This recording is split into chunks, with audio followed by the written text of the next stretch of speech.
রিহাব, মাস্টারের কি অবস্থা এখন? ভালো লাগছে স্যার। বাঁচবো না মামা, এক কাম করি, গ্রামের মসজিদগুলোতে একটা দোয়া মাহফিলের আয়োজন করে শেষ দোয়াটা করে দিই।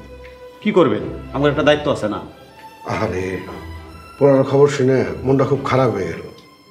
কি এমন বয়স হয়েছে? বারবার কইছিলাম আমাকে লগে নির্বাচন করো না। কি করবেন মামা?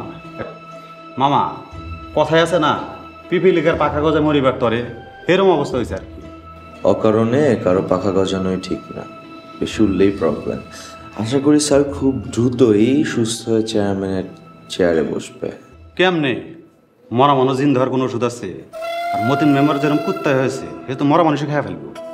মতিন তো একটা পশু, এমন একটা কাম করতে পারবো না, অথচ রিয়াদের ঘরে মতিনের মেয়ে। মামা রিয়াদের ঘরে তো আর মতিনের মেয়ে নাই, হ্যার মেয়ে হে নিয়ে গেছে। আর মাস্টার মরলে জীবনও রিয়াদ আর ওই মেয়েরে পাইব না। হোটেলে তোরে চিন্তা করতে হইব না, তুই তোর অতীতের পাপের লেগে দোয়া কর। আপনি স্যারের ঘটনা শুনে এখানে আসছেন, আমার ভালো লাগছে। এই ঘটনা না ঘটলে আমরাই আপনার কাছে চলে আসতাম সহমর্মিতা নিয়ে। সাবেক চেয়ারম্যান আপনি, বিপুল ভোটে হেরে গেছে, সহমর্মিতা জানানোই দরকার, তাই না? মাস্টার গুলি না খেলে আমি নিজেই থানায় গিয়ে মামলা করতাম। এইটা কোনো নির্বাচন হইল? মাস্টার প্রশাসনের হাতে করে নির্বাচনে জিতছে। তাতে কোনো লাভ হয়েছে? দেখতেছেন না হে পাপের সাথে ভোগ করতেছে। তুই তোরে লো এক চিন্তা কর। হ্যাঁ,